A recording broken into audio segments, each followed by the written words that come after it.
On the 13th of May 1935, T.E. Shaw, formerly T.E. Lawrence, known as Lawrence of Arabia, was returning from Bovington village, a mile away from his cottage of Clouds Hill. 400 yards from his home, he collided with two boys on bicycles riding in the same direction.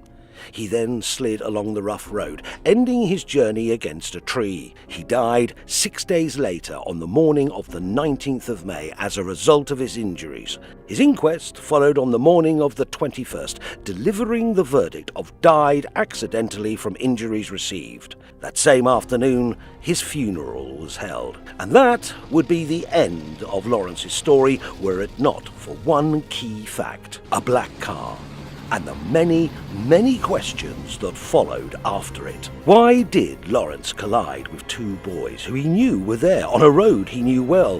Why was Lawrence positioned on the extreme left-hand side of the road? Why was the black car involved not seen after the crash? Why were the Secret Service on the scene immediately after the crash? Why were they already at the hospital when Lawrence arrived? Why, if Lawrence was a civilian, was a news blackout and lockdown implemented? Why was his home searched and documents removed? Why was the coroner pressurized to close the inquest quickly? Why did the boys' evidence seem rehearsed? Why were the witnesses' platoon mates not called to give evidence? Why was the evidence regarding the damage to the motorbike suppressed? Why was the inquest not adjourned to trace the car involved? Why are the post-mortem, hospital and police accident records missing? Who had the means, the motive and the opportunity to remove him?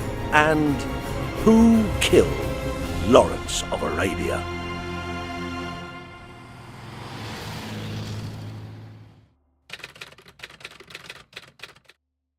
Thomas Edward Lawrence was a scholar, military strategist, spy and author, best known for his activities in the Middle East during World War I. In 1914, Lawrence became a lieutenant in Cairo. With fluent Arabic, he worked with Faisal, leader of the Arab forces, in a guerrilla operation against the Turks. Aqaba was the first major victory for the Arab guerrilla forces, which was seized after a desert march. By the time the Arab army reached Damascus in October 1918, he was physically and emotionally exhausted and left for England 2 days later. On his return, Lawrence was made aware of the secret 1916 Sykes-Picot Treaty between the United Kingdom and France, which defined how they would control the Middle East at the end of the war. He also became aware of the Balfour Declaration, a public statement issued by the British in 1917 declaring its commitment to establish a national home for the Jewish people in Palestine. Against the background of the Sykes-Picot Treaty and Balfour Agreement, Lawrence lobbied unsuccessfully for Arab independence at the Paris Peace Conference in 1919. In parallel, he worked on his war memoirs titled Seven Pillars of Wisdom. He became known as Lawrence of Arabia after his exploits were shown through the Lowell Thomas lectures. British officials regarded him as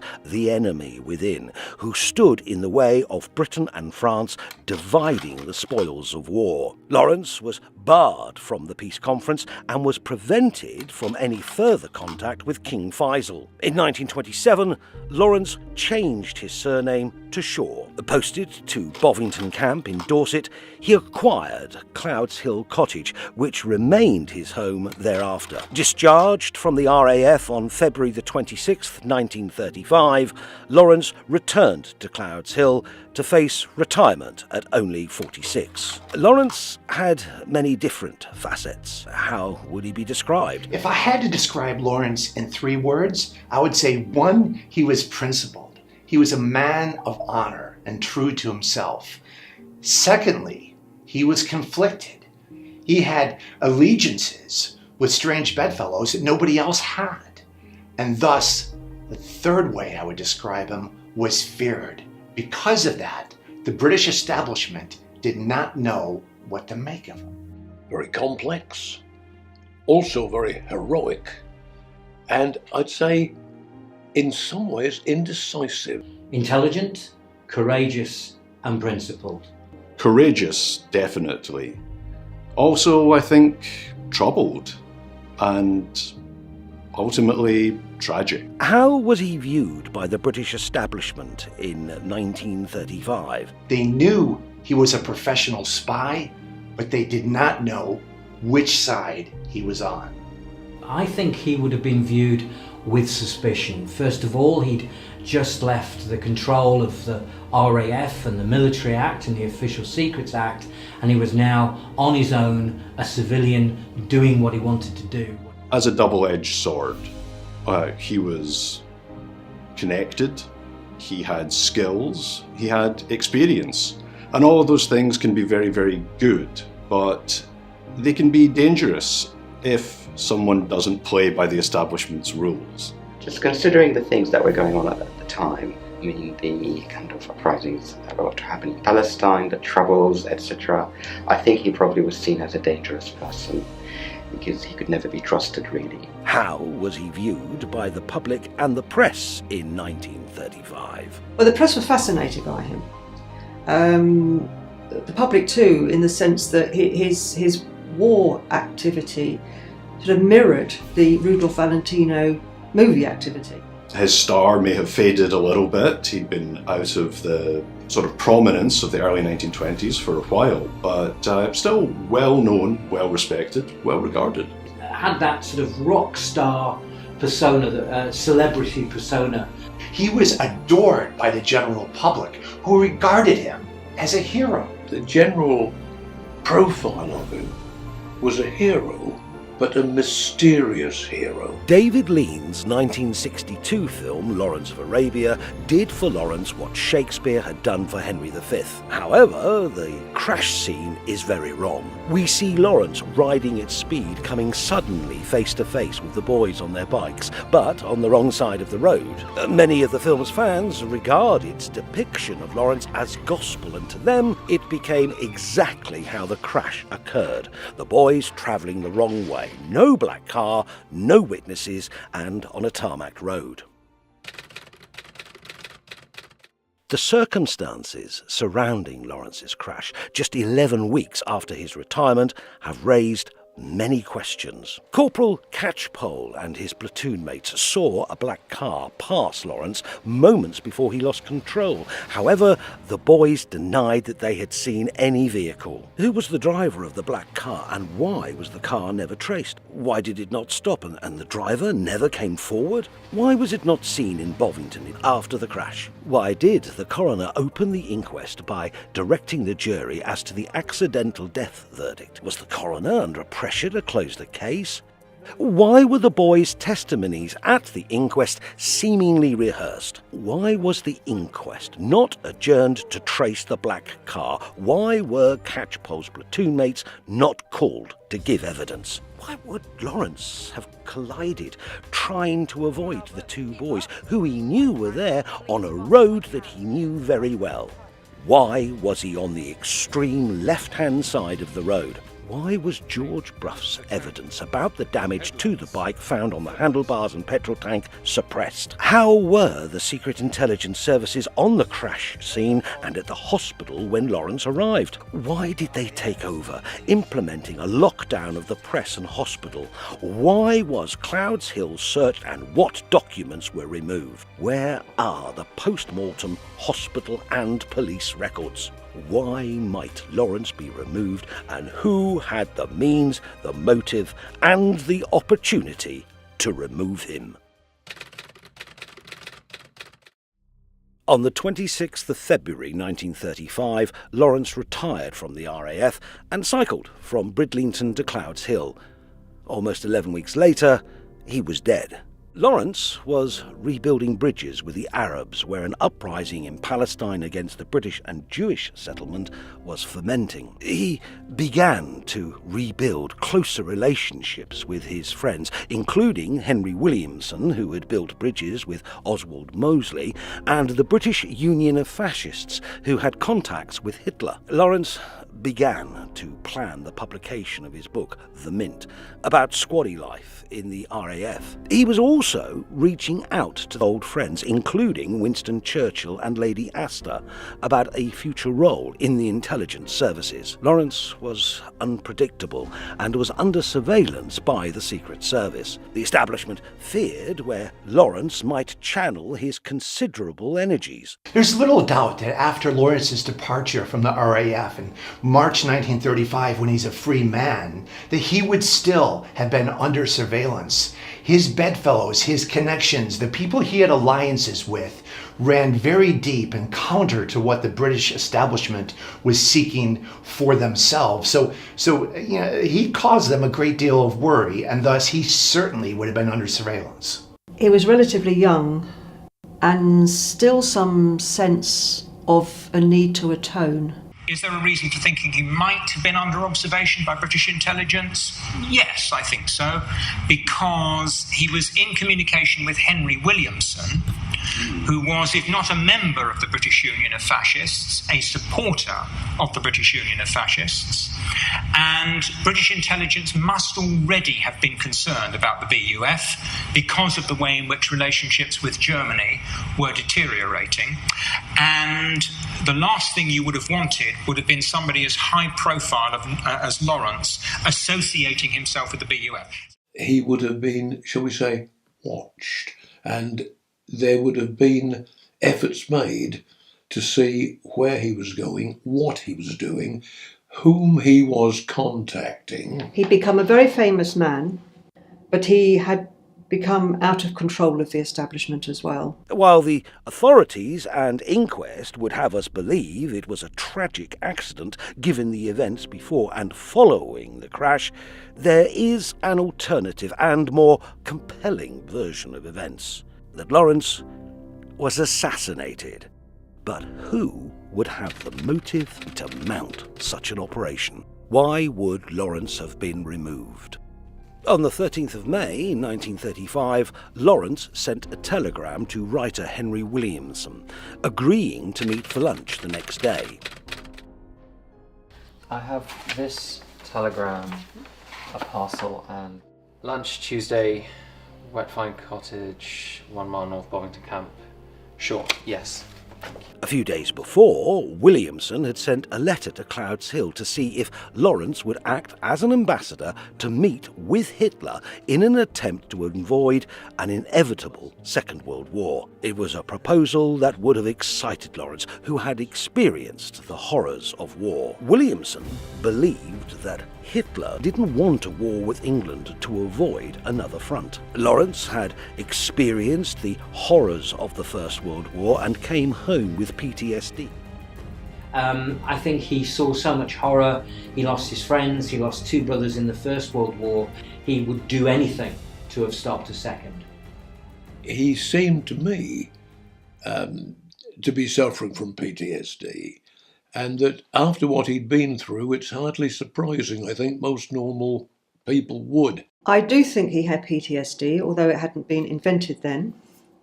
He would have seen and endured things that must have been very hard to write about in the 7 Pillars of Wisdom.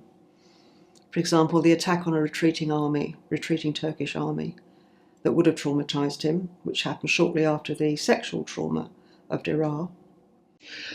Well, I mean, it's the fact that after the First World War, he felt very kind of depressed, almost quite crushed, really, because of what happened and the role that he personally played in what happened. There's memoirs from his mother, for example, saying that he would sit in a room and stare for hours on an end, just staring into the void. Hitler had strong connections to Oswald Mosley's Black Shirts. Unbeknownst to Lawrence, Williamson and Mosley, the British Secret Service had deeply penetrated the British Union of Fascists and were monitoring it. The idea of Lawrence meeting Hitler is not as far-fetched as it sounds. In the early days of Hitler's chancellorship, it was not unusual for the Führer to meet delegations from abroad. In 1935, Lawrence was a national hero. A meeting with Hitler would have been highly embarrassing to the British establishment.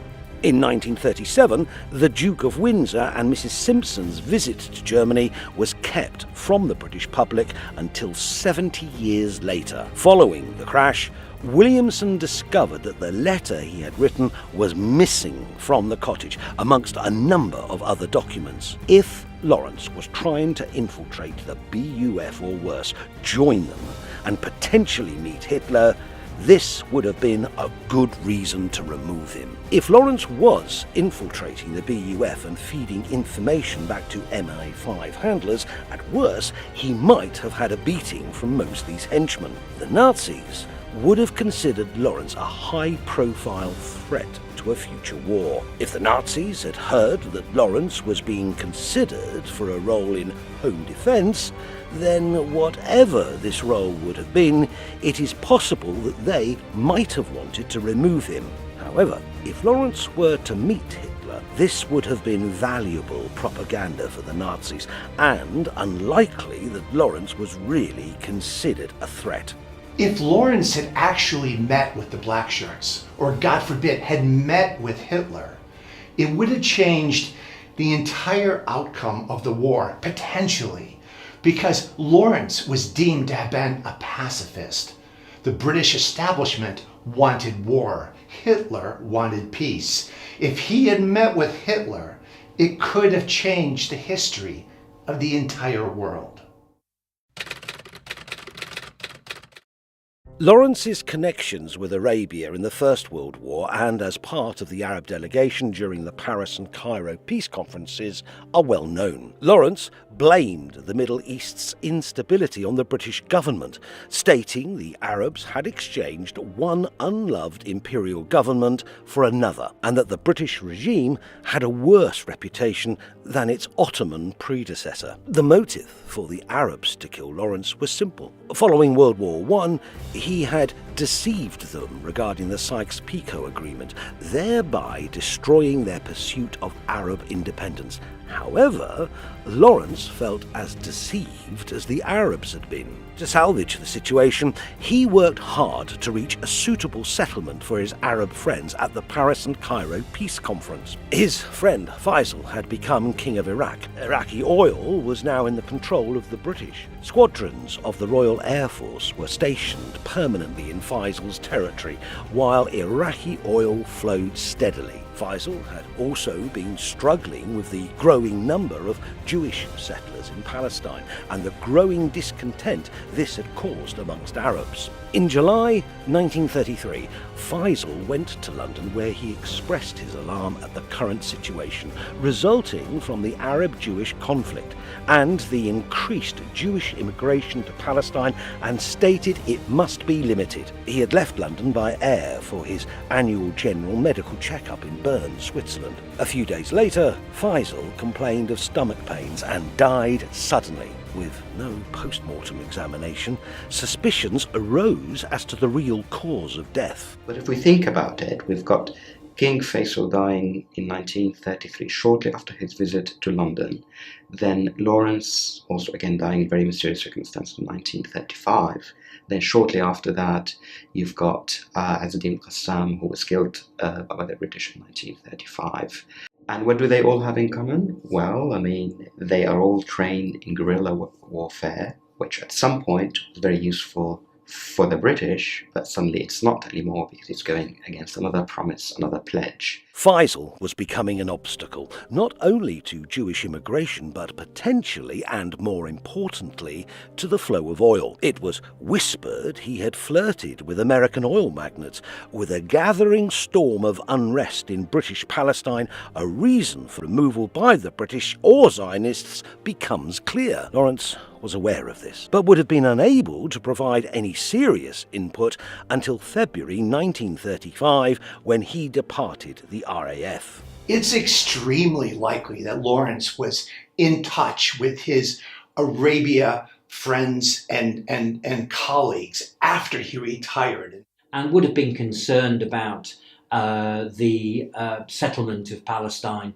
that had frankly gone out of control. And why wouldn't they? They were blood brothers. They'd been through so much and influenced each other's thinking. And there's a gap, I think, in the scholarship, in kind of research, looking at any communications he may have had with his Arab friends. Could these letters have been also intercepted? I mean, did they include things that the establishment did not want them, so I think it is a very interesting area of research, and we certainly need to look into that. He had been communicating with Faisal's son, with Amir Abdullah of Transjordan and King Abdulaziz ibn Saud of Saudi Arabia, offering his support to an Arab uprising. Had Lawrence taken any part, it would have been public criticism of the British and its administration of Palestine. The British establishment would have silenced him in fear of losing control of the Arabs, their oil, and a backlash from the Zionists. A few months after Lawrence's death, the Arab uprising was put down violently by the British administration. The Zionists also had a motive to remove Lawrence, as they feared he would support Arab leaders in an uprising against the British administration of Palestine. Such a move would have made him a target for the British, with the Zionists benefiting from the action, allowing Jewish immigration to continue. Indeed, Henry Williamson believed that Lawrence's death was the result of a Zionist plot. Certainly the Zionists and the pro-Israelis of other types would have been very unhappy about Lawrence's involvement with the Arabs. And I think if there was a suspicion that he was going to help any Arab uprising, which would occur in the year after his death in 1936, then yes, I think that would have been shut down. Well, that would have worried global establishment or global political powers, because Zionism was cranking up. He would have been seen as a difficult figure in all of that. I mean, the thing with Lawrence is you can never really guess what he could be up to, but I think it's very, very likely. And I think there are lots of incentives for him, I would say very kind of personal reasons and motives why he would have wanted to make things better. The importance of Middle Eastern oil became more and more important. The need for a very loyal base in the Middle East, Aqqa, Israel, become more and more important. And in fact, I think said way back when the British warships changed their fuel from coal to oil in 1914, I knew we'd be in.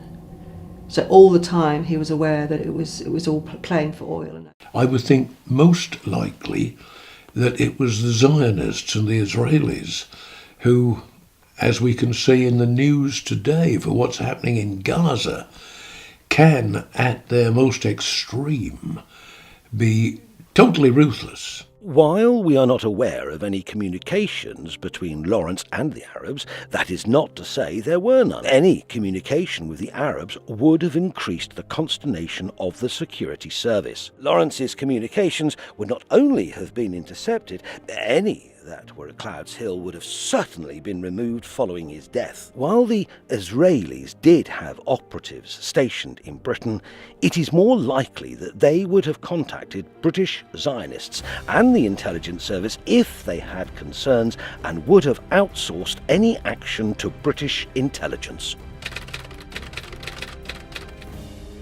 The Mint is a book written by Lawrence but published 20 years after his death in 1955. It describes his time in the Royal Air Force as an ordinary aircraftsman. The book is notable for its sharp observations, its gritty content, and the insight it gives into the rough life of an RAF recruit. In 1935, he was planning to print the book on a press at Clouds Hill. A limited edition was published in the United States in 1936 under Lawrence's pseudonym. Following a discussion between the British Foreign Office and the Library of Congress, it was agreed to suppress the publication by making only 10 copies of these available for sale at a prohibitive price of $500,000 each. The Mint's publication would have revealed the harsh treatment of recruits by the officer class. Publication in 1935 would have disturbed the British Armed Forces, as its content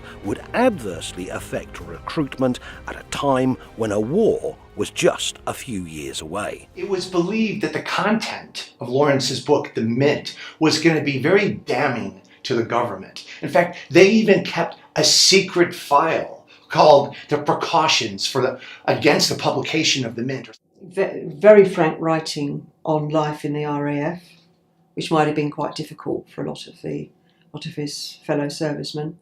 They were really worried about it, and thus, when Lawrence died, The Mint sort of disappeared and was published 2 decades later. We may never know what the unabridged, uncensored version really had to say.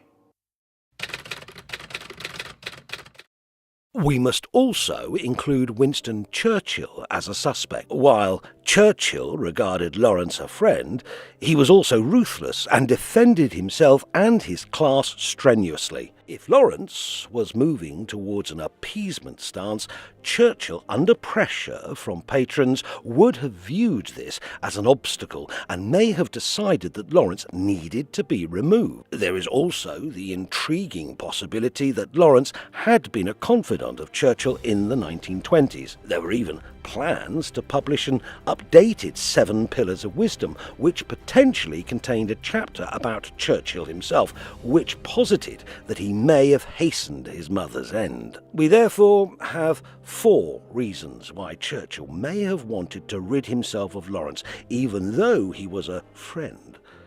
Firstly, his potential meeting with Hitler through Lawrence's connection with the Blackshirts and his anti-war stance. Next, his growing support of the Arab cause. And finally, that he had damaging information about Churchill, which he might publish. Churchill was ruthless. He was a man resigned to cause the loss of life of many if it protected his position or his class. His view on Arabs, Indians, Africans and others were racist and would have been viewed with disgust by Lawrence. Churchill met Lawrence at least once in the weeks before his death. Following that meeting, Churchill may have raised more red flags in the halls of Whitehall and the Secret Service. And while he didn't pull the trigger, he may have been another adding weight to the scales against Lawrence. Churchill, for me, is a little bit of an enigma. Of course, he has a reputation as being the hero of the Second World War, but Churchill has quite a dark background. There were rumours that he got rid of his mother. There are certainly his behaviour during the war, in which millions of Bengalis died because of starvation, because he wouldn't allow food to get into India, was a huge issue. There was also genocide in Kenya. Well, I wouldn't put anything past Winston Churchill. As to motive, of course, Churchill was really pushing what was a minority position in the British establishment for a more assertive position against Hitler and against German rearmament. So if Lawrence had been perhaps more sympathetic to Hitler, then that might have been motive.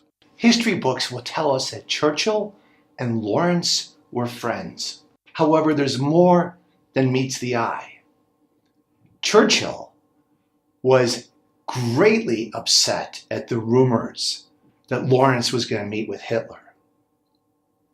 Churchill had made a promise to the Rothschilds to go to war.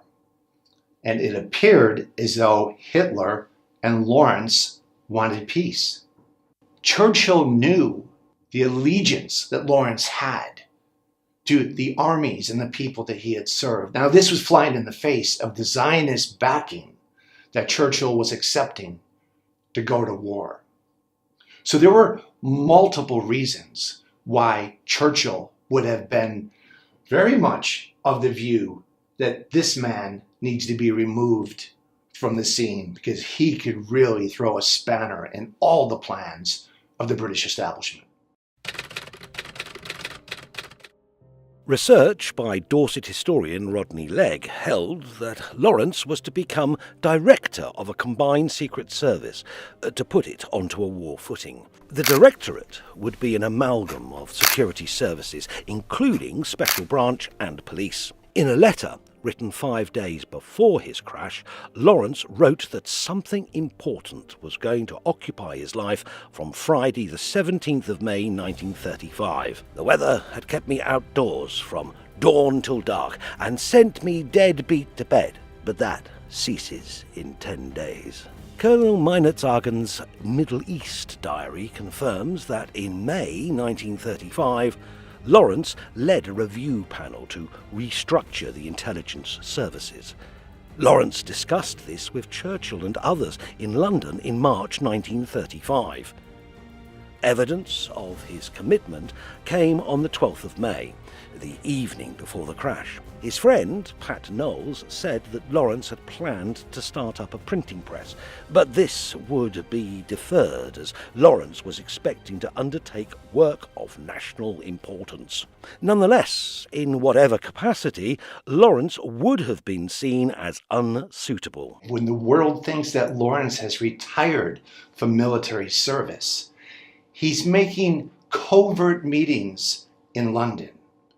And that's very suspicious. So either he's still a member of the British intelligence services, or is about to become, perhaps, as the rumor had it, the leader of the intelligence services under Churchill. So what that meant was the coordination of all the intelligence services. In that case, Vernon Kell, who was the head of MI5, would have been subservient to Lawrence, and that would not have been accepted by Kell. Major General Vernon Kell, a founder and head of the intelligence services since 1909, would have considered him a threat. Lawrence would become his superior, and Maxwell Knight, the head of operations, would have raised red flags about his fascist and Arab connections and rumours of his sexuality. Vernon Kell founded MI5 in 1909. By 1935, Kell had built the organisation with limited resources to a considerable network, including surveillance of communist and fascist groups and persons of interest, which included Lawrence. He was extraordinarily powerful as a thinker. He was also capable of being unscrupulous when necessary. Maxwell Knight was the organisation's director of intelligence, compiling dossiers on its enemies. This information was then passed on to Vernon Kell. By the mid-30s, the British government had begun to doubt the competence of the leadership of intelligence services, and Churchill was especially critical. They were substantiated rumours that Lawrence, having left military service, would apply his talents to home defence. Firstly, this could have been to coordinate the gathering of military intelligence in preparation for war. Kell would have become a subordinate of Lawrence who had skeletons of a potential sexual nature in his closet, which was unacceptable to Kell. Secondly, there was the possibility that Lawrence was supporting the Arabs in readiness for an Arab uprising. The pressure on the British from the Zionists would have been heightened. If the Arab uprising had spread to other Arab nations, Britain's access to oil during the coming war would have been highly limited, and the war would have been lost. Thirdly, there was the possibility that Lawrence, to try to stop a war, would meet Hitler, an action intolerable to the intelligence services, Churchill, and the establishment. We should also consider the effect publication of The Mint would have had on pre-war recruitment. Lawrence's reputation for being unpredictable and a loose cannon would have had a number of groups on edge. Intelligence services, Zionists, Arabs, and the British establishment. When he left the RAF on the 26th of February, he was under surveillance, and his days were numbered. Who had the motive to kill Lawrence? Who didn't? This man was a rebel. And during his tenure, In the British military, he was completely ungovernable. And now that he was free, even more so. So who could have killed him and why? You have to start, I feel, with Churchill. Although they're friends, it's really clear that Lawrence has some dirt on Churchill. He's going to add a chapter to the Seven Pillars, his famed book. Churchill doesn't like that. Churchill's also backed by the Rothschild to go to war with Germany and the rest of the world, bring the US into it. Lawrence is a pacifist. How about the Arabs? Well, there was a time when the Arabs loved Lawrence, and Lawrence certainly loved them. But the British government held Lawrence out to dry and didn't fulfill the promises that he had made to the Arabs. Rather, the British establishment took care of themselves and their allies, France and others. Then you have the Zionists. The Zionists know about the Arab uprising that Lawrence was part of, and that's a threat to their plans for Palestine.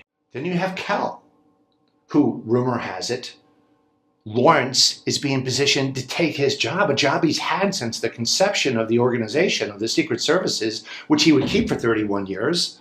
Then you have the Nazis. The list goes on and on and on. Certainly any one of those could be a motive, a combination of them probably would be, especially the connection with the black shirts. There may have been black shirt motivations. There may have been something to do with the possibility of his visiting Hitler and of preventing that at all costs. It may have been that the Secret Service felt he was a liability and a danger to British security. It could well have been someone in an Arab group or a Zionist group, so we could look at half a dozen possible motives by different groups from different directions. Was it someone, perhaps, who didn't want to see him promoted as head of the new proposed Secret Services? But I have to ask myself, who is better suited and better equipped to assassinate a spy than the organization that manages the spies? And that was managed by Kell. Lawrence, the loose cannon, now out of military control, was now a target. He would have begun to suspect that he was a thorn in the side of those who traced his movements and intercepted his letters. Kell, Knight and MI5 would have regarded him as a subversive, a rebel, a threat, the enemy. There were a number of groups who may have had a motive to remove Lawrence. However, there was only one group who had the means, motive and opportunity and the resources to assassinate Lawrence. This was MI5, led by Kell. All MI5 needed to do was to watch and wait until immediate action was required. The final straw was Williamson's letter regarding a meeting with Hitler, his communications with the Arabs, threats to the Zionists' plans, the publication of the Mint, and the possibility of Lawrence leading an intelligence directorship all added additional weight. The combination tipped the balance, and the word was given. MI5 would choose the right moment, perfect the plan, and have teams trained and ready. Their target was being watched day and night. They could devise an operation and choose the time, place, and method. I think it's very likely that Lawrence was assassinated. I think that he was still active as an intelligence officer. I don't think you ever truly retire from the profession. And I think that the circumstances of his death, the strange elements of the investigation and the inquiry, all point to this being a murder, not an accident. There is no doubt in my mind that Lawrence was assassinated. He was a marked man. He was a rebel. He was a spy by profession.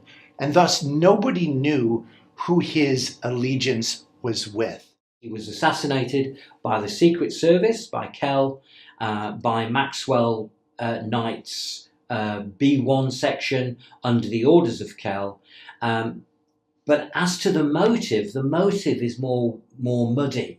Was it because of the Arabs, or meeting Hitler, or the Mint, or the directorship? One cannot say. But I believe there are many motives and reasons for many of his enemies to get rid of him. He was a dangerous man. He was not to be trusted.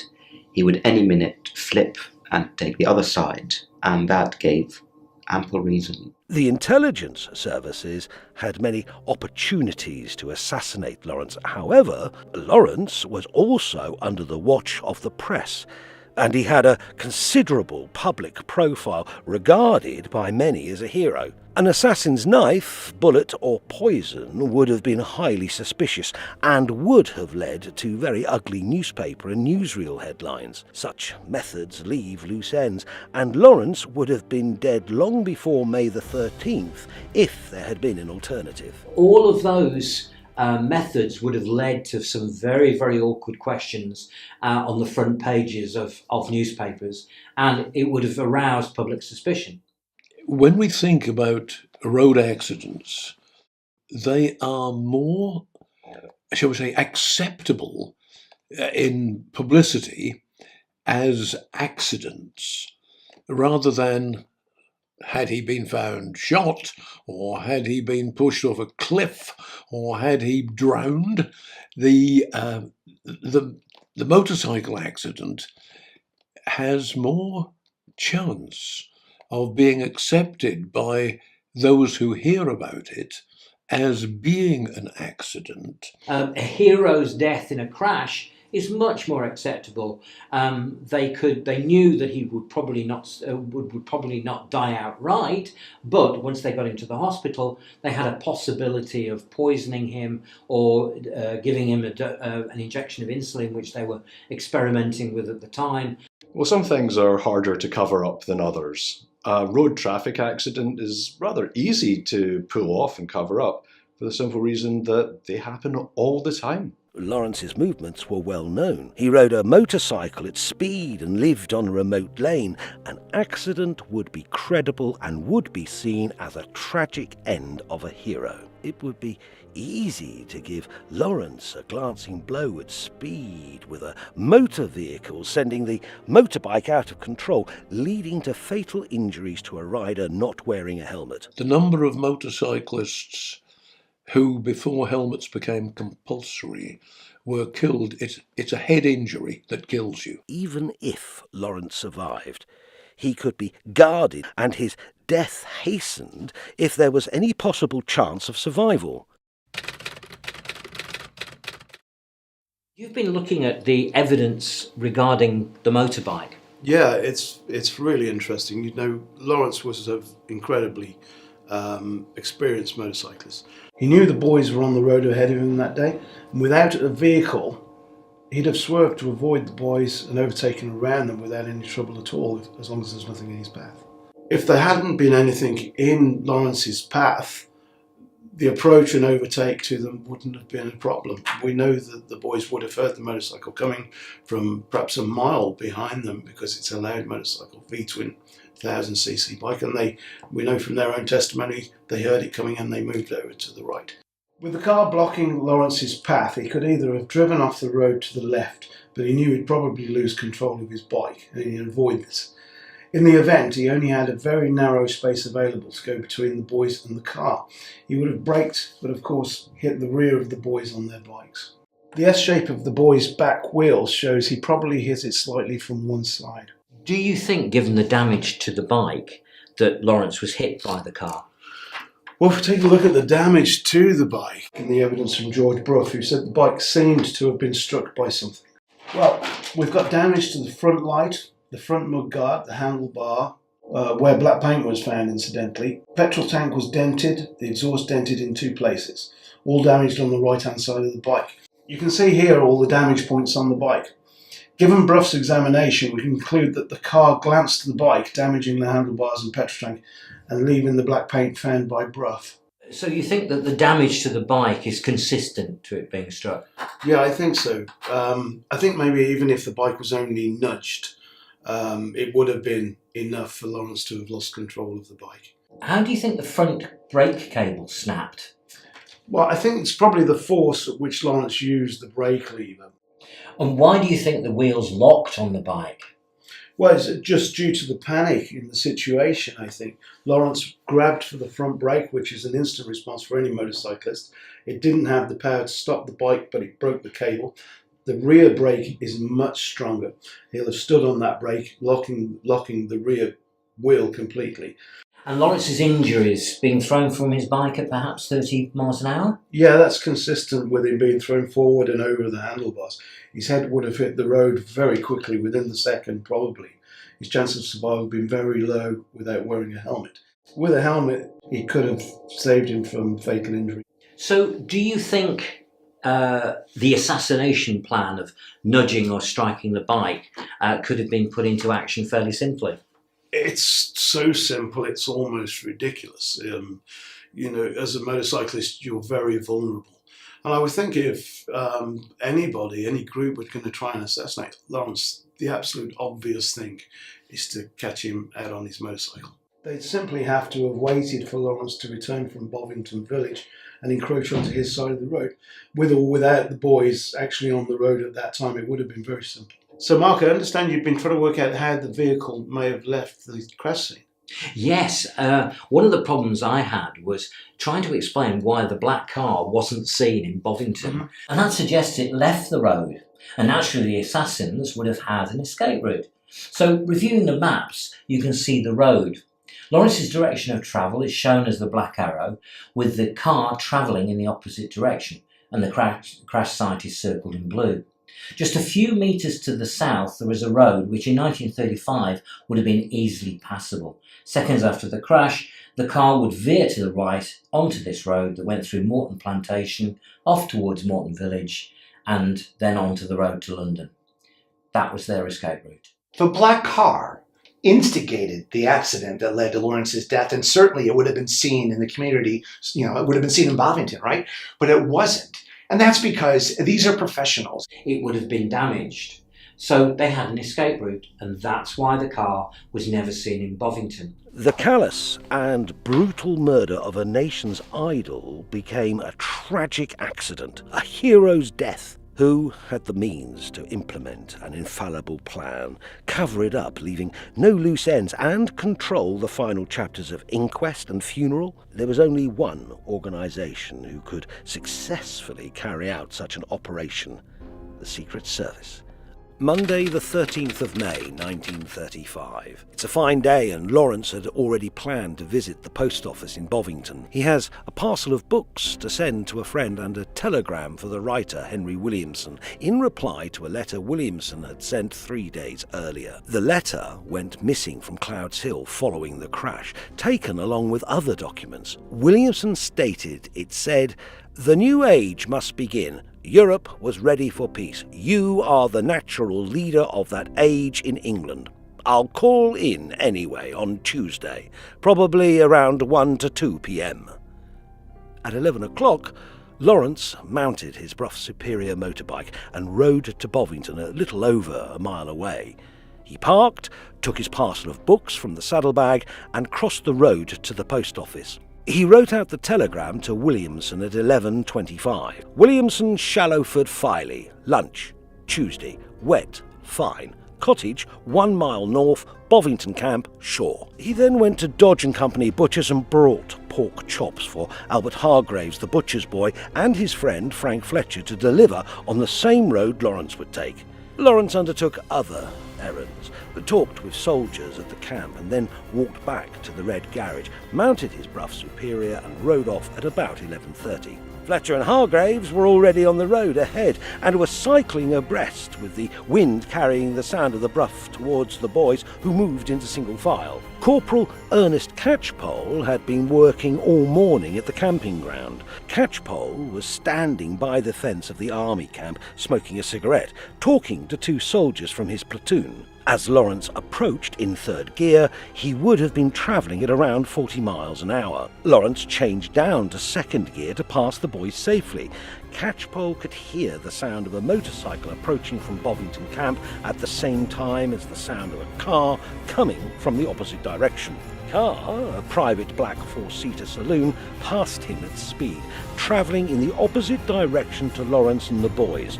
Moments later, Lawrence swerved out of control. The damage on Lawrence's motorbike is absolutely consistent with a bike that was struck in a collision. Now, this is plain to see for anyone with eyes, but when you have the manufacturer of the bike look at it, you can see that there's severe damage to the petrol tank, the right handlebar, both of which have black paint stains, and a dozen other impact marks on the bike.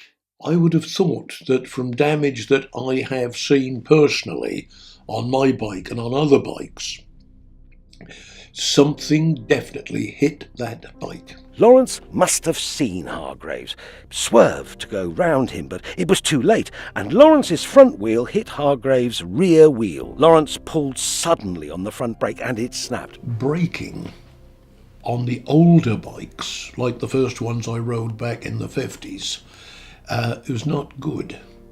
That you can so easily snap a brake cable. Lawrence was then catapulted over the handlebars. Half a second later, his helmetless head smashed against the road surface about 5 yards in front of the bike. He slid before coming to a stop where his head struck the tree. The Brough continued, spinning northwards down the road, stopping a few feet beyond Lawrence.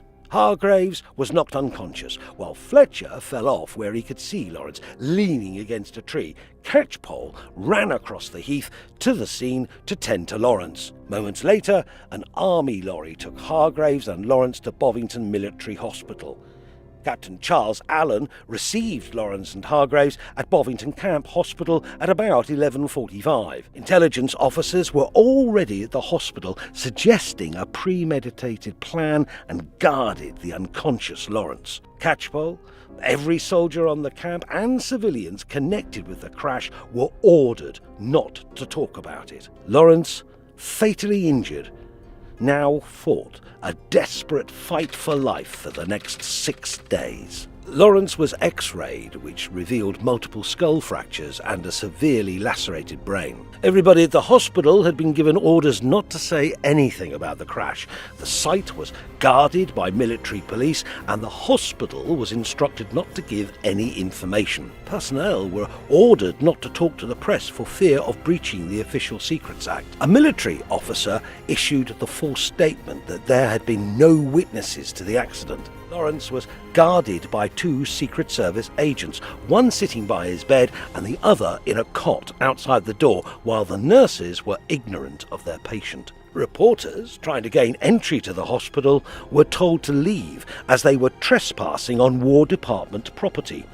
All military personnel, soldiers, wives, police constables were ordered not to say anything about the accident. All news came through the War Office. The boys, Fletcher and Hargraves, were interrogated a number of times following the crash. Lawrence's cottage was searched by the Secret Service. Letters and documents were removed, including the unpublished The Mint and Henry Williamson's letter that Lawrence had replied to with his final telegram. When the Secret Service came to Clouds Hill right after the accident, they would have taken a number of documents.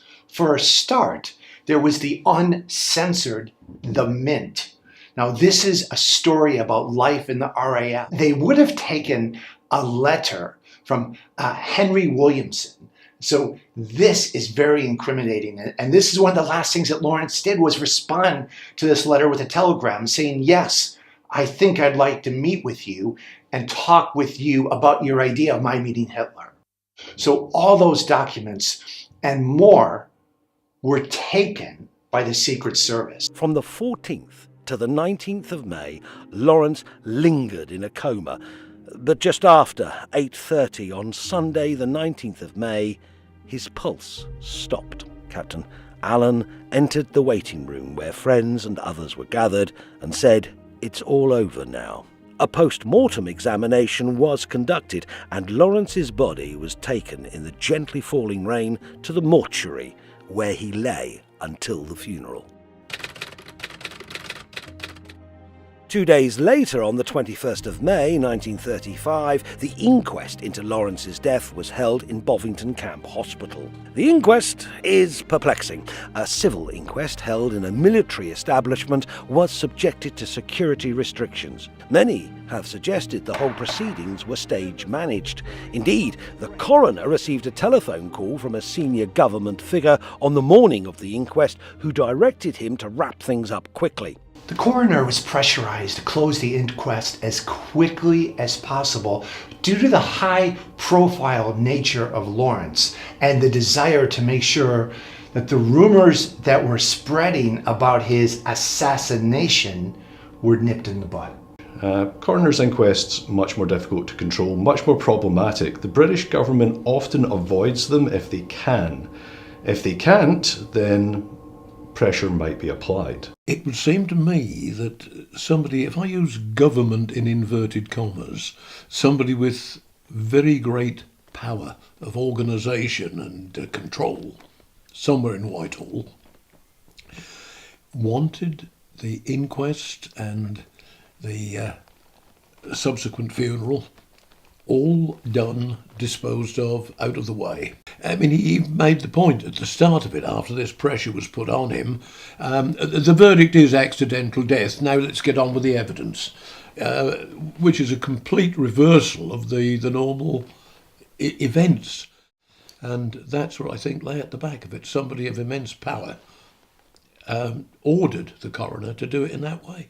The family story is that the coroner received a telephone call from a very high-ranking member of the British government telling him to get the inquest over and done with. Churchill and other luminaries were expected to arrive by special train for the funeral in 2 hours, and the proceedings had to be completed by then. Ralph Neville-Jones, the East Dorset coroner, had greater powers than he would today and directed the jury towards its final decision at the start of the hearing. Now, once you've heard all the evidence, it will be for you to bring in your verdict. As to the actual cause of death, you'll hear evidence today, medical evidence from Mr. Hugh Cairns, the neurosurgeon who carried out the post-mortem examination, and your verdict will be in accordance with that medical evidence heard. In his opening address, Neville-Jones prejudiced the jury by implying he had already made up his mind as to the verdict. Neville-Jones's statement then called Captain Charles Allen, who presented the medical evidence. Now, the deceased remained unconscious until his death at 8 a.m. on the 19th May 1935. In my opinion, the cause of death was the fracture of the skull, laceration to the brain, heart failure. Special Branch had conducted interviews with a number of soldiers who had witnessed the accident, but only one, Corporal Ernest Catchpole, was allowed to speak. I'm Corporal 7581979 Ernest Catchpole, stationed at Tidworth. At about 11:20 a.m. on the 13th of May 1935, I was at Clouds Hill camping ground with my platoon. We heard the sound of a motorcycle coming from the direction of Bovington Camp. Just before the motorcycle drew level with the camp, it passed a private black car going in the opposite direction. The car was close to the middle of the road. I then saw the motorcyclist swerve across the road to avoid two pedal cyclists going in the same direction. The motorcycle swerved immediately after passing the black car going in the opposite direction. I would say the accident occurred 15 to 20 feet after the motorcycle passed the car. I then heard a crash, and I saw the motorcycle twisting and turning over and over along the road. I immediately ran to the road and called for help. I found the motorcyclist lying on the right-hand side of the road. His face was covered in blood, and I sent to the camp for a stretcher. Fletcher and Hargraves' testimony I was followed. riding at the front, and Hargraves was riding at the back. We were on the left of the road. When opposite Clouds Hill Camp, I heard a motorcycle coming up from behind. I then heard a crash, and Bert's bicycle fell on top of me and knocked me off my bicycle. I got up and saw Mr. Lawrence go over the handlebars of the motorcycle and fall about 5 yards in front. Did you see any other vehicles on the road at any point? No, sir. There were no other cars on the road then.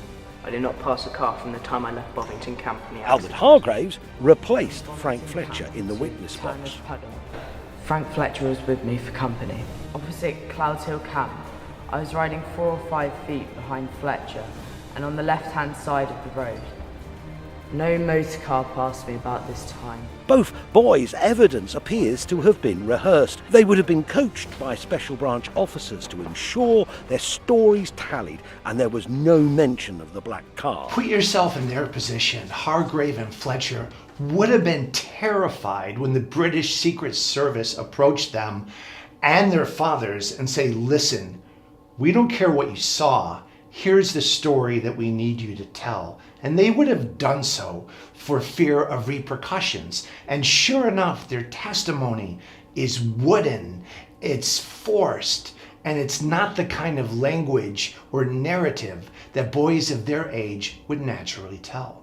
Something very strange about the evidence. It was almost it sounded almost as if the two lads had learnt their lines to take part in a school play. Given that the boys said that they had seen no vehicle, Catchpole was recalled and challenged. None of the other witnesses observed a car. Could you have been mistaken, perhaps? No, sir. As to tracing the car, Inspector Drake stated that inquiries had been made in the district, but no other person than Corporal Catchpole could say that they saw a car.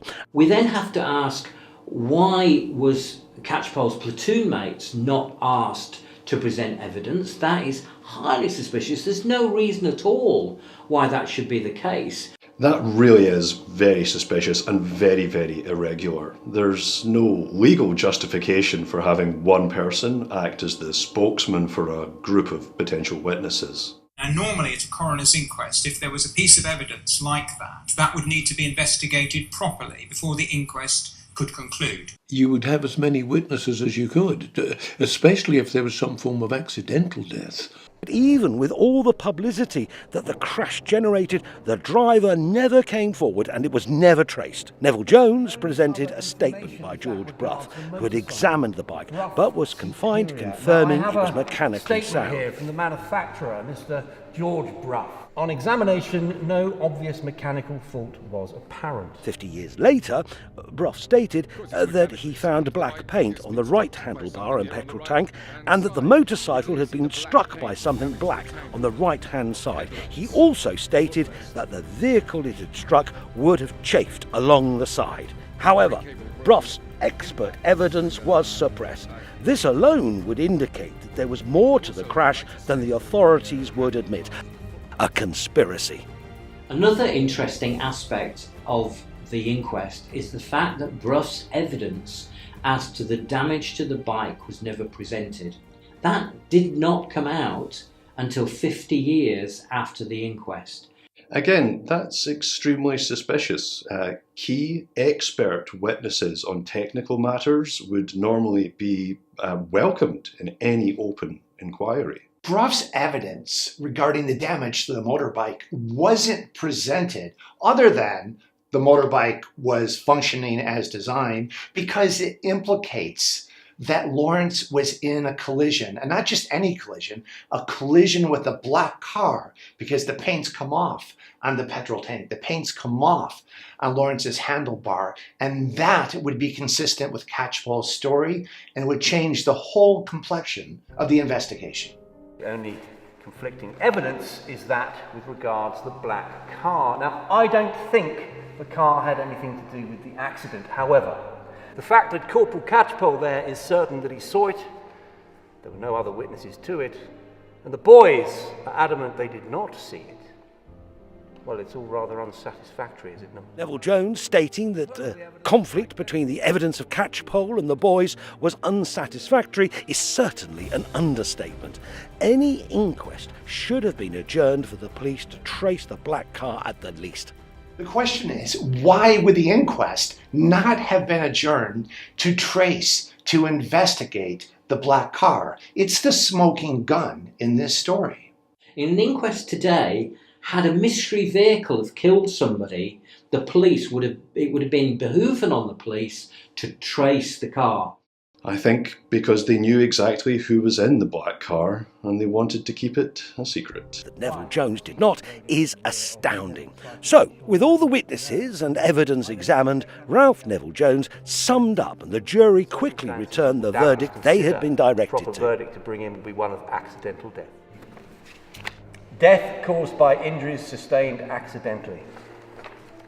And needless to say, I completely concur with your verdict. The inquest is therefore adjourned. Catchpole's testimony became notorious, and the press, much like the present day, undertook a hatchet job on him. Catchpole's courage in the face of pressure suggests that his testimony had more integrity than has been conceded. He would have had Secret Service and his commanding officers encouraging him to change his statement under threats and intimidation. Some said he was lying or sought attention. But what reason did he have to lie? A witness of Catchpole's integrity did not invent stories, and he stuck by his truth to his dying day. Following the trial, he was posted to Egypt, where, in July 1940 in Cairo, he committed suicide, shooting himself in the head in his bunk.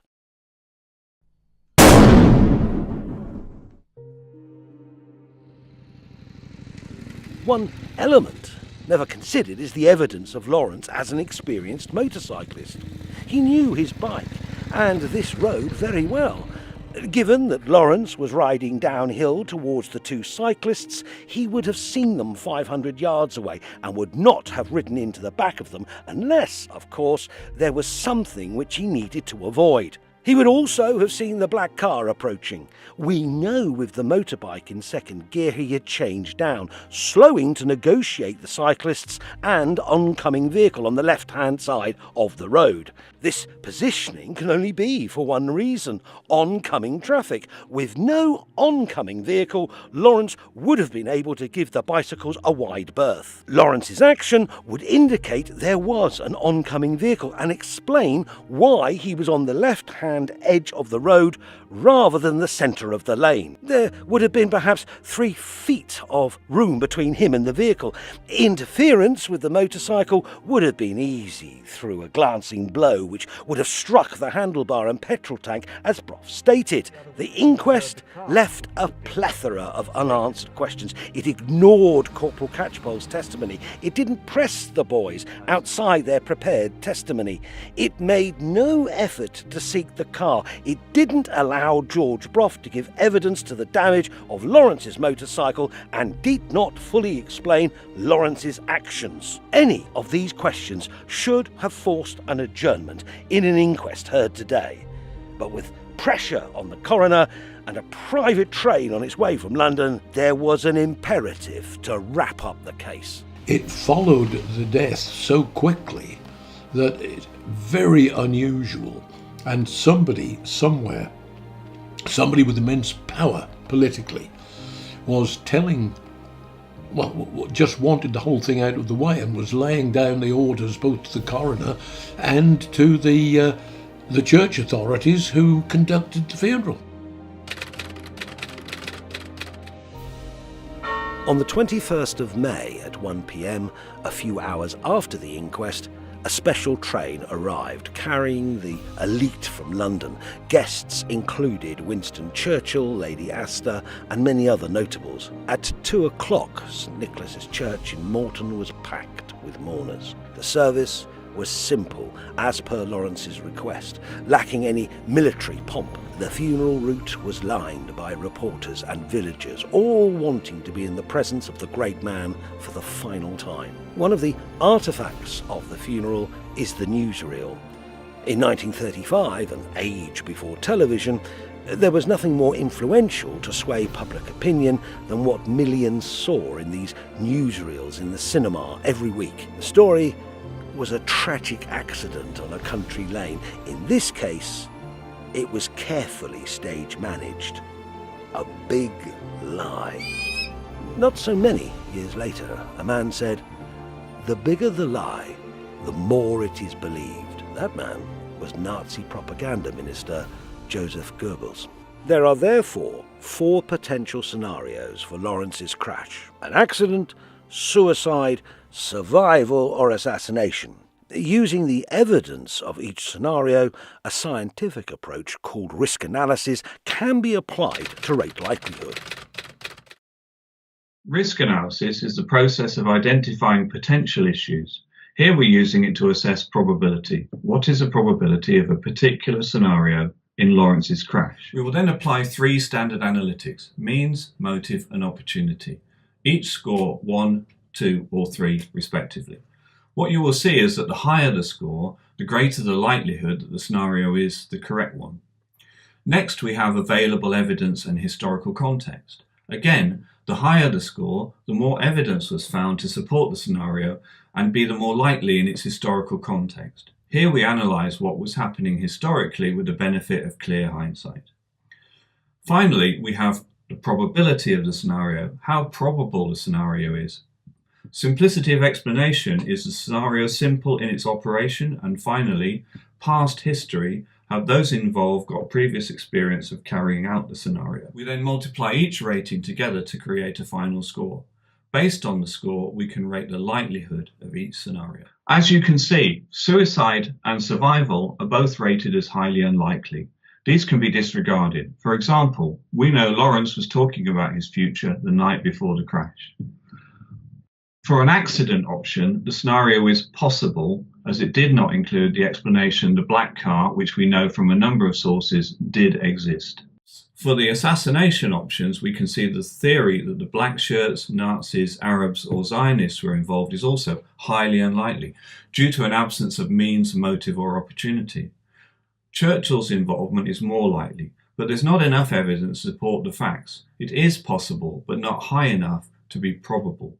What we can see here, by far the most likely probable option, deduced through this analysis, is assassination by Kell, an MI5. Lawrence's involvement with the black shirts or the Arabs or publication of the Mint would have made things worse. Leading the directorship would have tipped the balance. Having left the army as an agitator and a civilian, he would have caused great consternation amongst the establishment.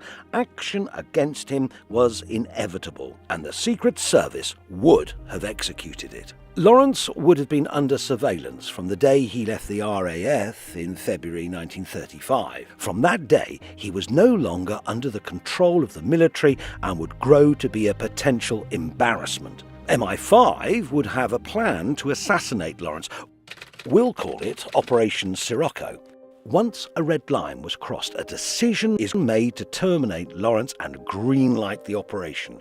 The order would have come from Captain Maxwell Knight, confirmed and directed by Kell. Maxwell Knight's unit would wait for the time and place. They would have been watching Lawrence and known his movements. They know that he visits Bovington on a regular basis, using a mile-long stretch of quiet, narrow, gritted road, barely more than a rough forest track. Letters have been intercepted which show that Lawrence was now a serious threat to national security. The trigger would have been Williamson's letter on the 10th of May suggesting a meeting with Hitler. The operation is green-lit for Monday the 13th of May. At about 10:30 in the morning, 2 units are in place. One team is in Bovington and another, the kill team, is close to Clouds Hill, parked in a gateway. At approximately 11 a.m, Lawrence leaves Clouds Hill for the last time and rides the 5-minute journey to Bovington. The kill team signal the Bovington team that Lawrence is on his way. He is an easy target on a remote, narrow road where they can use their car to push him off the road. Lawrence arrives in Bovington and runs errands, visiting the post office where he sends a telegram confirming the meeting to Williamson. After visiting the butchers, Hargraves and Fletcher set off immediately to deliver his order. Lawrence then talks to soldiers at the petrol station. He starts his bike, which is the signal for the Bovington team to contact the kill team, who know he will be intercepted within a few minutes. The car drives 150 yards from Clouds Hill so they can see and hear Lawrence's bike coming, their engine running. The driver is at the ready and the passenger is in the back seat.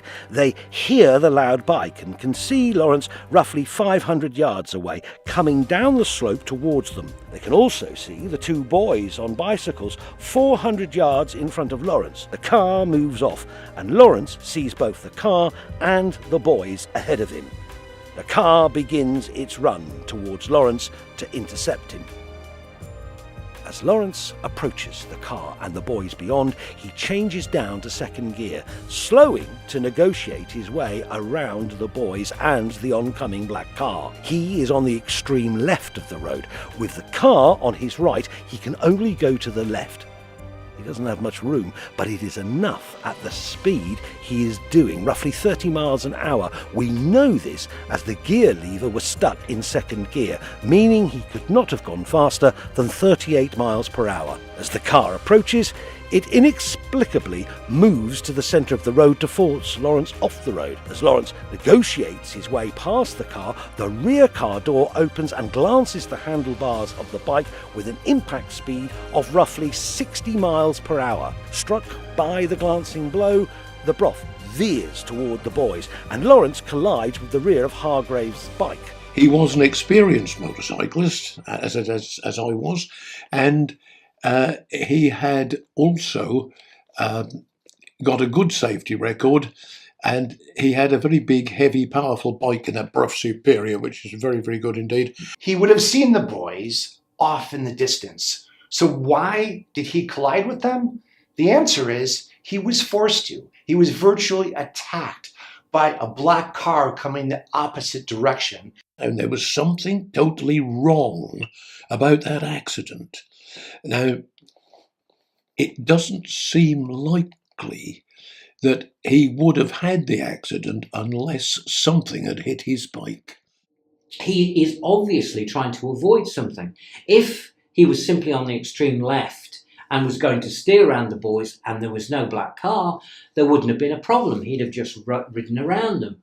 Lawrence was skilled enough to be able to do that. But the fact that the car was there blocked any route that he had to get around the boys and get out of the way. The circumstance of the accident, as analysed, do point almost inevitably to a collision with something that had been coming towards him and had knocked his handlebar across and catapulted him off. The Brough is now out of control, but Lawrence is pulling desperately to the right. He is frantically braking with both back and front brakes. The force of the front braking causes the brake cable to snap. The wheel locks and he is catapulted over his Brough Superior. The speed and force of the crash sends Lawrence sliding down the road. His journey is stopped by a tree and he suffers severe, fatal head injuries. For the Secret Service, this element of the crash is not pure luck. They know that without a helmet, his injuries will be serious.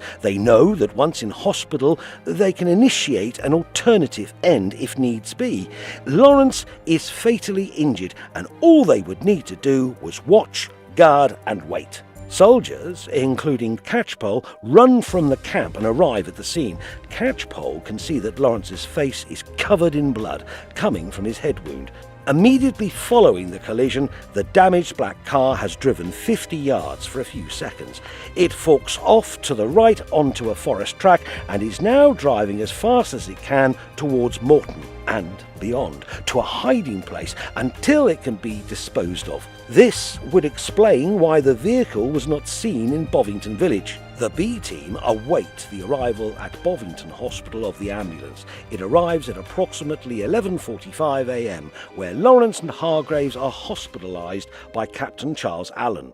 Military commanders close down the camp and Lawrence is guarded 24 hours a day. Officers, soldiers, nurses and other personnel are told that on no account should they discuss the patient or the accident. The boys' fathers are told to keep them silent. Catchpole is cautioned that he should not confuse matters by mentioning the black car. During the following week, the security presence in the camp is unprecedented. Intelligence officers arrive at Clouds Hill, where they carefully search the cottage for any sensitive documents and remove them from Clouds Hill. These will include Williamson's letters, the so-called Churchill chapter, drafts of the Mint, Air Ministry documents, papers about any future role in Home Defence and the intelligence services. Lawrence's condition is stable but serious. He is never left alone. Doctors continue to stabilise his condition, but it is quickly understood he only has a slim chance of survival. MI5 ensures his chances are zero. At approximately 8:30 a.m. on Sunday the 19th of May, Lawrence dies, and his body is carried to the camp chapel with an inquest and funeral planned just 2 days later. The two boys were coached in their stories. Catchpole and his platoon mates, witnesses to the crash, are questioned, and Catchpole is the only soldier allowed to give evidence at the inquest. Pressure is exerted on him regarding the black car, but he is resolute. George Brough inspects the motorcycle and finds black paint on the handlebars and petrol tank, indicating the bike had been struck by something. He was told he can only testify as to the condition of the motorbike. Early on the morning of Tuesday the 21st of May, the East Dorset coroner, Ralph Neville Jones, is contacted by a senior member of the government and told that the case should be closed with a verdict of accidental death. Opening the inquest, Neville Jones steers the jury of 7 towards this verdict. The boys' statements seem wooden and rehearsed. Their testimonies conflict, and they insist they had not seen any black car or any other vehicle. Catchpole is called and insists he had seen a black car, describing it as a saloon travelling at approximately 30 miles per hour. At the end of the inquest, he is recalled by Neville Jones and given a chance to retract his statement. George Brough only gives written evidence that the motorcycle was mechanically sound and is not allowed to present the damage he has observed on Lawrence's motorbike. Lawrence's own skill and his road actions are not examined. Neville Jones describes the conflict between Catchpole and the boys' evidence of the black car as unsatisfactory. The boys are adamant they did not see it. Well, it's all rather unsatisfactory, is it not? But makes no effort to adjourn the inquest to seek the driver. After a little over an hour, the jury deliver their verdict of accidental death. Death caused by injuries sustained accidentally. And the inquest is closed. Lawrence's funeral is scheduled for 2 o'clock that same afternoon. The plan the Secret Service implemented was premeditated. I may have been born at night, but not last night. If you're wondering if the Secret Service was involved, then all you have to do is look at the evidence. For a start, what had Lawrence done that very morning? He had sent a telegram confirming his intention to meet with somebody who wanted him to meet with Hitler. That was 20 minutes before the alleged crash.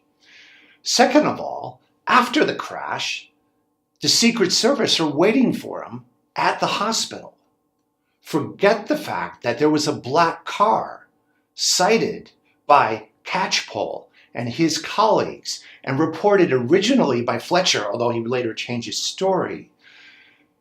There's also the report from the motorcycle manufacturer, the bike that Lawrence was riding, who noticed that there was damage to the petrol tank and the right handlebar and many other parts of the bike. However, those had black paint. Anytime you see what the Americans would call a full court press with the media, the military, the intelligence, all coordinating with each other, that indicates something's up. You have a media lockdown. You have a lockdown on the hospital. You have a lockdown on the crash site. You have a lockdown on every individual who was a witness to the scene. At the inquest, it's led by somebody who prejudices the jury before they even hear the evidence. And the evidence given by Hargrave and Fletcher is wooden. Two frightened boys saying what they were told to say. The whole thing stinks of a cover-up. The letter that Lawrence responded to in his telegram to Williamson about a meeting and then a potential meeting with Hitler was the trigger. it's very likely that the Secret Service was involved just because of who T.E. Lawrence was, where he was living, what he might have been up to, and also looking at the circumstances of the investigation, some of the peculiarities of that. They all point to Secret Service involvement. The very fact that they were on the crash scene within minutes and were at the hospital waiting for him, to me, rings bells. This is very suspicious. And that the black car was never traced because the Secret Service knew if it was traced, we'd have to start asking questions. You've got a D notice going out to the press to stop normal media reporting. You have elements of the investigation that seem to be covered up, in particular the black car and the scrape on the bike. You have conflicting evidence, and the whole thing is just sped along in a very controlled way. And that all indicates there's some level of secret, covert state involvement. Yeah, I think that was right. I think that's what happened. I mean, why wouldn't they? The aftermath of the crash, the close down of the hospital, the fact the Secret Service were there, the inquest, the funeral, all of those things were managed. They were controlled, and they were controlled because of the message. The Secret Service and the British government needed to get the same message out, which was Lawrence had died in an accident. We shouldn't assume that there's any sense of fair play or decency or, it's all cricket.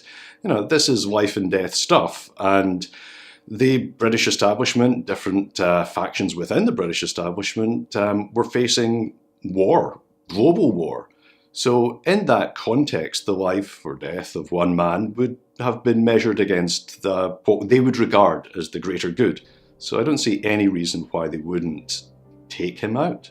Alex Younger, former chief of MI6, once said, "There is a mantra that surrounds Secret Service that reads, 'Our successes are private, our failures are public.' Lawrence's assassination was a Secret Service success, which attempts to remain private."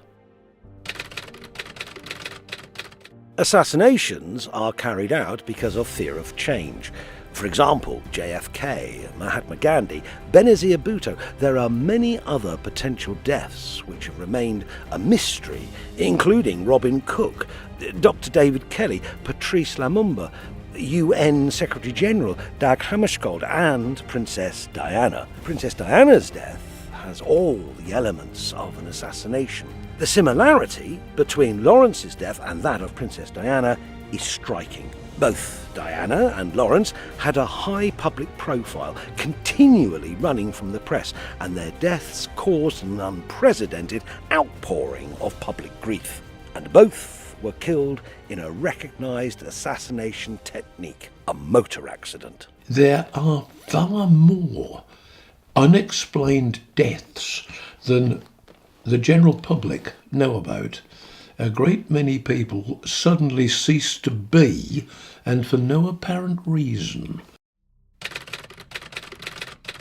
We can now re-examine our original questions. Lawrence collided with the boys even though he knew they were there, because he was forced from the road by the black car driven by Secret Service agents. And once one admits the existence of the black car, then one must admit there was a conspiracy to murder Lawrence. Lawrence was positioned on the extreme left-hand side of the road to avoid the car. Had the car not been there, he could have navigated around the two boys. The black car was not seen in Bovington because it left the road 50 metres after the crash, using its pre-planned escape route. The Secret Service were on the scene at Bovington Hospital when Lawrence arrived, as the operation was pre-planned. Not only minutes after the crash, but before Lawrence makes it to the hospital, they're there. How can that be? Well, the answer must be that they are the ones who were involved in instigating the crash that led to his death.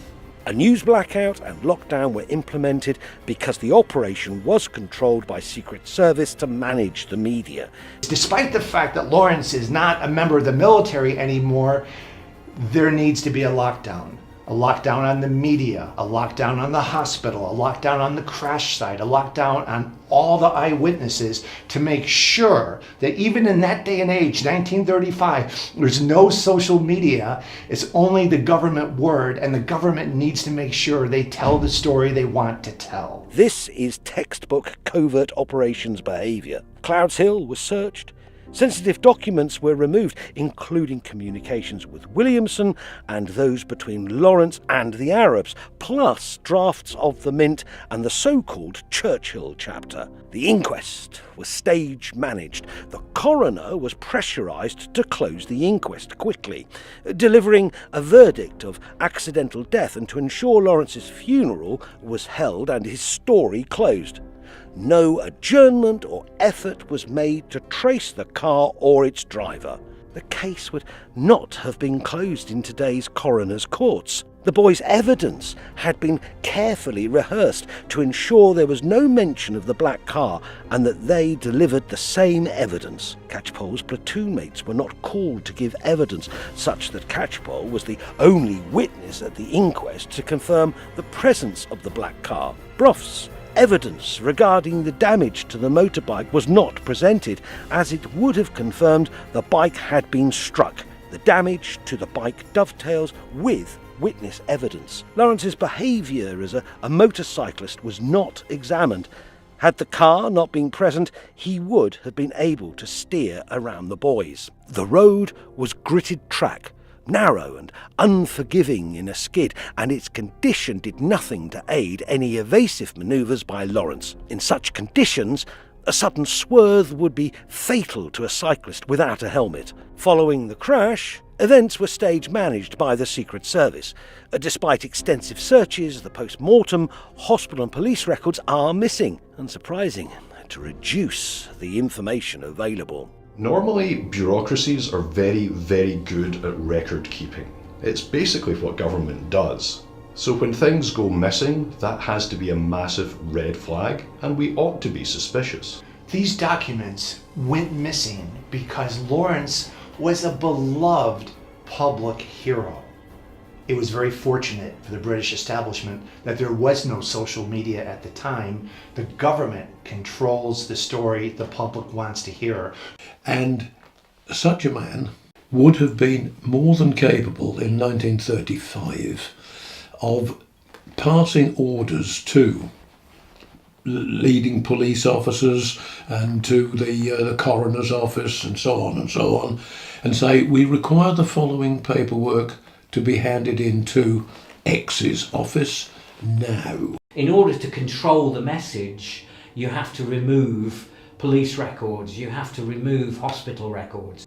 I have to believe that somewhere there's evidence, there's records that were kept of the original interview with the boys, Hargrave and Fletcher, with the hospital records, with the police records from the crash, evidence of the black car, evidence of the motorbike and the damage that was done to it. Somewhere this is kept. The motive to remove Lawrence was driven by the timing of him leaving the RAF and being out of military control. The crash occurred just 11 weeks after his departure. Lawrence was removed because of a potential meeting with Hitler, his communications with the Arabs threatening the Zionists' plans, publication of the Mint, and the possibility of him becoming leader of an intelligence directorship. Any of these would have been a threat.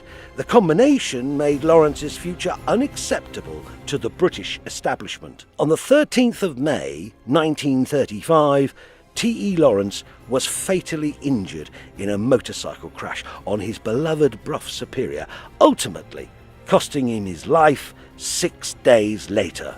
His death was an assassination by the only group who had the means, motive and opportunity to commit the assassination, the Secret Service, directed by Maxwell Knight on the orders of Vernon Kell.